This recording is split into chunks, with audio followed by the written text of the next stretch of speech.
ഒരു രാജ്യത്തെ ഭരണാധികാരി അതുപോലെ സ്വതന്ത്രമുള്ള ഒരു രാജ്യത്തിന്റെ മേൽ അനാവശ്യമായി അക്രമം അഴിച്ചുവിടുമ്പോൾ നിരപരാധികളായ മനുഷ്യരെയും ഭരണാധികാരികളെയും കൊന്നൊടുക്കുമ്പോൾ അരുത് കാട്ടാള എന്ന് വിളിച്ചു പറയാൻ ആജ്ഞാശക്തിയുള്ള ഒരു മനുഷ്യൻ, ഒരു ഭരണാധികാരി ലോകത്തില്ല എന്നതാണ് ഇന്ന് ലോകം കണ്ടുകൊണ്ടിരിക്കുന്ന ഏറ്റവും വലിയ രാഷ്ട്രീയ ദുരന്തം. ഏതെങ്കിലും അന്താരാഷ്ട്ര സംവിധാനങ്ങളുണ്ടോ? നമ്മൾ ആലോചിക്കണം. ഏതെങ്കിലും അന്താരാഷ്ട്ര സംവിധാനങ്ങളുണ്ടോ ഇടപെടാൻ? നിരപരാധികളെ കൊല്ലരുത്, മറ്റു രാജ്യങ്ങളുടെ മേൽ ആക്രമണം അഴിച്ചുവിടരുത്, ഒന്നും അറിയാത്ത സിവിലിയന്മാരായ മനുഷ്യരെ കൂട്ടക്കുരുതി ചെയ്യരുത്, ഒരുപാട് രാജ്യങ്ങളിലേക്കുള്ള അടിസ്ഥാന വിഭവങ്ങളെ തടഞ്ഞുവെക്കരുത്, ഉപജീവനത്തിന് വേണ്ടി നെട്ടോട്ടമോടുന്ന പതിനായിരങ്ങളല്ല ലക്ഷങ്ങൾ ഈ യുദ്ധത്തിന്റെ പേരിൽ പ്രയാസം അനുഭവിച്ചുകൊണ്ടിരിക്കുന്നു. അതുകൊണ്ട് ലോകത്തെ മുഴുവനും ഒരു പാനിക് കണ്ടീഷനിലേക്ക് എത്തിക്കരുത് എന്ന് പറയാൻ കരുത്തുള്ള ഭരണാധികാരികൾ നഷ്ടമായി പോയി എന്നത് ലോകം അനുഭവിക്കുന്ന വലിയ രാഷ്ട്രീയ ദുരന്തമാണ്. അക്രമകാരികളായ അഹങ്കാരികൾ പാതിരാത്രിയിലും കൊച്ചുവെളുപ്പാൻ കാലത്തും എഴുന്നേറ്റ് അവർക്ക് തോന്നിയത് മുഴുവനും വിളിച്ചു പറയുകയാണ്. അതിന് ലോകത്തുള്ള മീഡിയകൾ മുഴുവനും എടുത്തു പറയുകയാണ്. അതിന്റെ ദുരന്ത ഫലങ്ങൾ ലോകത്തുള്ള എല്ലാ മനുഷ്യരും അനുഭവിച്ചുകൊണ്ടിരിക്കുകയാണ്. എങ്ങനെയാണിത് മുന്നോട്ട് പോകുന്നത്? അതുകൊണ്ട് അധികാരവും സ്വാധീനവുമുള്ള ആളുകൾ ആർജവത്തോടുകൂടി തിന്മയ്ക്കെതിരെ ശബ്ദിക്കാൻ ഉയർന്നു വരുന്ന ഒരു കാലമില്ലെങ്കിൽ ലോകം മുഴുവനും അസ്ഥിരാവസ്ഥയിലേക്ക് പോകും. ലോകം മുഴുവനും വ്യാപകമായ ഒരു ആഗോള ദുരന്തത്തിലേക്ക് നീങ്ങും. ഒരു രാജ്യമോ, 2 രാജ്യമോ, 8 രാജ്യമോ, 6 രാജ്യമോ അല്ല, ലോകത്തുള്ള ഒരുപാട് രാജ്യങ്ങൾ ദുരന്തങ്ങളിലേക്ക് നീങ്ങിപ്പോകും.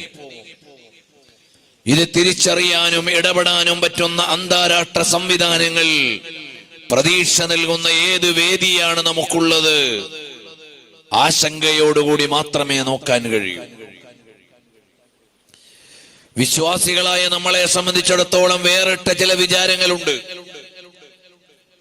നമ്മളെ സംബന്ധിച്ചിടത്തോളം നമ്മൾ ആത്മപരിശോധന നടത്തേണ്ടവരാണ്.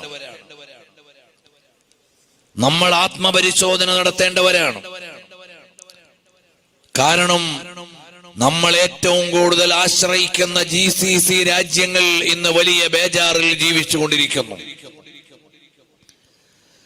നമ്മുടെ നാട്ടിലെ ആളുകളുടെ ഉപജീവനത്തിന്റെ പ്രധാന സ്രോതസ്സായ ഗൾഫ് പ്രവാസം വലിയ പ്രതിസന്ധിയിൽ അകപ്പെട്ടിരിക്കുന്നു. എന്തുകൊണ്ടാണ് നമ്മൾ ഇത്ര വലിയ ആകുലതയിലേക്ക് വരുന്നത്? ഇതിന് ഒരുപാട് ചരിത്രം നമ്മൾ അറിയേണ്ടതുണ്ട്. പ്രിയമുള്ളവരെ, കഴിഞ്ഞ ദിവസങ്ങളിൽ ഞങ്ങൾ സഞ്ചരിച്ചിരുന്ന സ്പെയിനിന്റെ അഥവാ യൂറോപ്പിലെ പ്രധാനപ്പെട്ട പ്രദേശങ്ങൾ മുഴുവനും നമുക്ക് പറഞ്ഞു തന്ന ഒരു പാഠമുണ്ട്. 8 നൂറ്റാണ്ടോളം മുസ്ലിങ്ങൾ ഭരണം നടത്തിയ പ്രദേശമാണ് സ്പെയിൻ എന്ന രാജ്യത്തെ ചരിത്ര പ്രസിദ്ധമായ ഇടങ്ങൾ. കൊർദോവയും അന്തലുസും സെവില്ലയും ഗ്രനാഡയും തുടങ്ങിയുള്ള ഒരുപാട് സ്ഥലങ്ങൾ, മഹാന്മാരായ ഒരുപാട് ഇമാമുകൾ ജീവിച്ച സ്ഥലങ്ങളാണ്. ലോകപ്രസിദ്ധമായ ഗ്രന്ഥങ്ങൾ രചിക്കപ്പെട്ട ദേശങ്ങളാണ്. ഇമാം ഖുർത്തുബി റളിയല്ലാഹു അൻഹുവിനെ പോലെയുള്ളവർ, ഇമാം ഖാദി ഇയാദ് റളിയല്ലാഹു അൻഹുവിനെ പോലെയുള്ളവർ ജീവിക്കുകയും രചന നടത്തുകയും ചെയ്ത ഒരുപാട് പുണ്യ ദേശങ്ങൾ അടങ്ങിയ രാജ്യങ്ങളാണ് യൂറോപ്പിലെ പല പ്രവിശ്യകളും. എപ്പോഴാണ് അവിടെയെല്ലാം നമ്മൾ പരാജയം നേരിട്ടത്? എപ്പോഴാണ് അവിടെയെല്ലാം നമ്മൾ ദുരന്തങ്ങളിലേക്ക് പോയത്? ഇന്ന് അറബ് രാജ്യങ്ങൾ എത്ര ഉജ്ജ്വലമായി ഉയർന്നു നിൽക്കുന്നുവോ അതിനേക്കാൾ ഉജ്ജ്വലമായി ഉയർന്നു നിന്ന നാടുകളാണ് ഞാൻ ഈ പേര് എണ്ണിപ്പറഞ്ഞ പ്രദേശങ്ങൾ. ഇന്നവിടെ പോയി നോക്കിയാൽ ഈ പറയപ്പെട്ട എല്ലാ സ്ഥലത്തും ആധുനിക നിർമ്മിതികളെപ്പോലും വെല്ലുന്ന വലിയ വലിയ കോട്ടകളും കൊട്ടാരങ്ങളുമുണ്ട്. കോട്ടകളും കൊട്ടാരങ്ങളുമുണ്ട്. ആരുണ്ടാക്കിയതാണ്?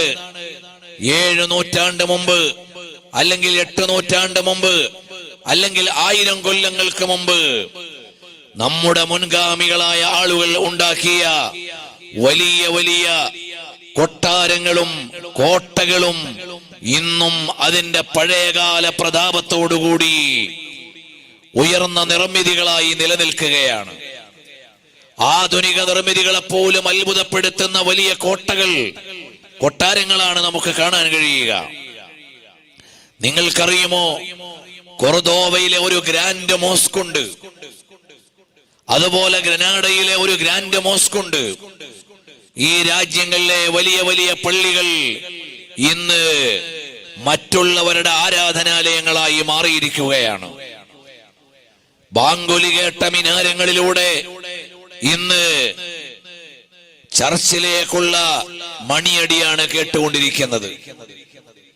ഇതെല്ലാം എന്തുകൊണ്ടുണ്ടായി എന്ന് ചോദിച്ചാൽ അവിടെയാണ് നമുക്ക് വീണ്ടും വിചാരമുണ്ടാവേണ്ടത്. അവിടെയാണ് നമ്മൾ ഈ വർത്തമാനത്തെ ചരിത്രത്തോട് ചേർത്ത് പഠിക്കേണ്ടത്. എവിടെയാണ് നമ്മൾക്ക് പ്രയാസം നേരിട്ടത്? വലില്ലാഹിൽ ഇസ്സത്തു വലിറസൂലിഹി വലിൽ മുഅ്മിനീൻ.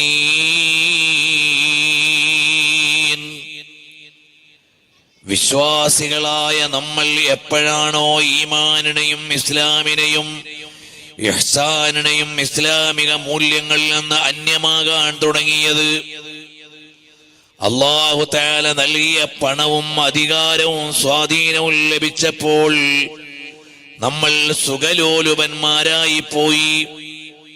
നമ്മൾ നമ്മുടെ ജീവിതത്തിലെ ഇസ്ലാമിക മൂല്യങ്ങളെ നമ്മൾ മാറ്റിവെച്ചു.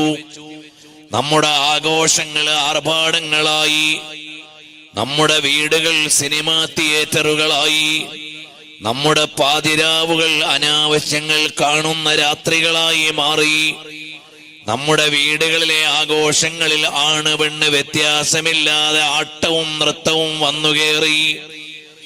ഈ പുതിയ കാലത്ത് കാണുന്ന എല്ലാ ധാർമ്മികമായ ദുരന്തങ്ങളുമാണ് ഭൗതികമായ നമുക്ക് ഈ ഒരു പരീക്ഷണത്തിലേക്ക് നമ്മളെ ക്ഷണിച്ചത് എന്ന് ഇന്നലത്തെ ചരിത്രം നമ്മളോട് പറയുകയാണ്.